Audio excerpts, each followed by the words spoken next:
Hello everyone, কেমন আছেন সবাই? আলহামদুলিল্লাহ আমি ভালো আছি। দোয়া রইল সবাই সুস্থ থাকেন, ভালো থাকেন।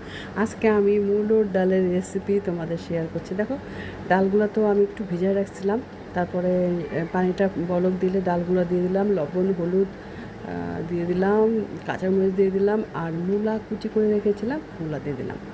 এখন ডালটা সিদ্ধ হয়ে গেছে, ঘাটা দিলাম। ঘাটা দিয়ে আমি যেটা দিলাম, আদা ভালো করে থেতলিয়ে আদা দিলাম।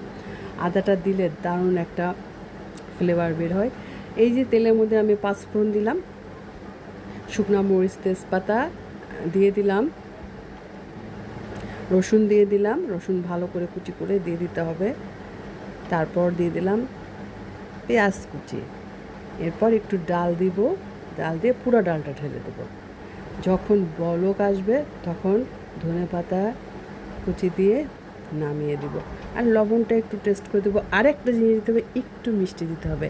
মুলোর ডালে লাউয়ের ডালে আমি একটু মিষ্টি দিই, বেশ ভালোই লাগে খেতে।